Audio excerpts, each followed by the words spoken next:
अभी जो तुम मेरी बीवी के साथ करने वाले थे, खुदा न खास्ता अगर यहाँ पर इसकी बजाय कोई और औरत होती तो तुम तो उसे कब के मार चुके होते। अगर तुम अपने आप को मेरा शागिर्द समझते हो तो कम से कम तुम्हें ये नहीं करना चाहिए था। बस भी करो गौतम, जो इसने किया सो किया। मुझे इसके साथ कोई रिश्ता भी नहीं रखना है। मैंने इसे इसका वीआईपी कार्ड लौटा दिया है। तुम अब इसे यहाँ से चलता करो। फिरोज मलिक ने गौतम के आगे गिड़गिड़ाते हुए कहा, नहीं सर, अगर आप मुझे बिना कुछ कहे यहाँ से भेज देंगे, निकाल देंगे तो मैं जीते जी मर जाऊंगा। प्लीज प्लीज मुझे कोई भी सजा दीजिए। मैं सजा भुगतने को तैयार हूँ, क्योंकि मैं जानता हूँ कि मैं सजा का हकदार हूँ। मैंने सच में बहुत गलत करा है। आप जो भी मांगेंगे वो मैं आपको दूंगा।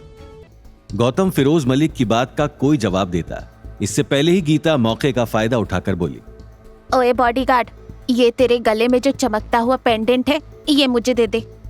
अवनी ने गीता को चुप कराते हुए कहा, मॉम, ये सब आप क्या बात कर रही हो? मौका देख रही हो? यहाँ पर क्या हो रहा है? तुम्हें पेंडेंट की लगी हुई है? गीता कहीं भी अपने लालच को कंट्रोल नहीं कर पाती थी और इस वक्त उस बॉडीगार्ड के गले में चमकता हुआ पेंडेंट देखकर गीता का मन डोल गया। गीता ने मन ही मन कहा, यही सही वक्त है इससे पेंडेंट निकलवाने का।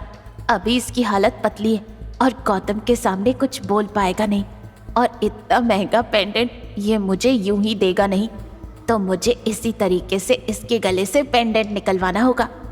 गीता ने गौतम को तेज लहजे में कहा, तुम इसके गले से पेंडेंट निकालकर मेरे हाथ में रखो। टेंशन मत लीजिए मम्मी जी, अगर आप ये पेंडेंट चाहती हैं तो ये आपको जरूर मिलेगा और मुझे इससे छीनने की कोई जरूरत नहीं है। मेरे कहने पर ये एक आवाज में पेंडेंट आपके हाथों में लाकर रख देगा। ऐसा बोलकर गौतम ने फिरोज मलिक को देखते हुए कहा, क्यों, मैंने सही कहा ना? ये पेंडेंट मेरी सास को चाहिए तो इसे अभी के अभी उनकी हथेली में जाकर रखो। फिरोज मलिक ने गौतम की बात पर हामी भरते हुए कहा, जी सर, अभी लीजिए, आपके लिए तो मेरी जान भी हाजिर है। ये पेंडेंट क्या चीज है? ऐसा कहकर फिरोज मलिक अपने बॉडीगार्ड की तरफ बढ़ा और उसने उसके गले से पेंडेंट निकालकर गीता की हथेली पर रख दिया।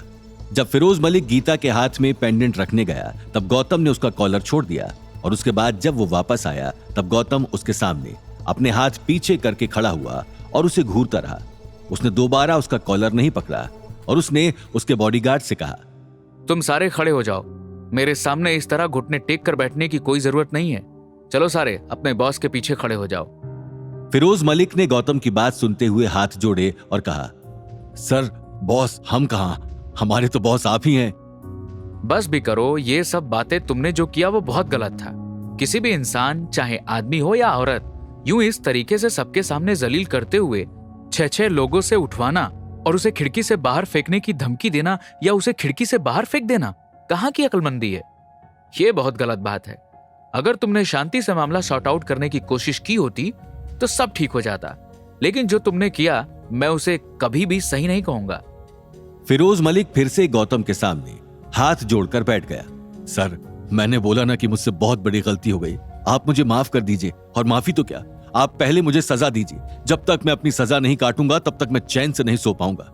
आप जानते हैं, आपके जाने के बाद मैंने आपको चप्पा चप्पा गली गली में तलाश किया है और मेरी मुराद आज जाकर पूरी हुई है। क्या आप मेरे सामने आकर खड़े हुए, मुझे आपका दीदार हुआ, लेकिन मैंने अपने मालिक के परिवार वालों के साथ ही इतना गलत सलूक किया। उसके लिए मुझे कड़ी से कड़ी सजा मिलनी चाहिए। आप जो सजा मुझे देंगे मैं वो भुगतने के लिए तैयार हूं। तो ठीक है, मुझे पता है कि इस सारे फसाद की जड़ और कोई नहीं बल्कि रूपेश है, इसीलिए मैं चाहता हूं कि इसकी सजा तुम खुद रूपेश को दो। गीता ने गौतम का साथ देते हुए कहा, बिल्कुल ठीक कह रहे हो मेरे प्यारे जमाई राजा। ये जो भी हुआ है इसके पीछे रूपेश का हाथ है।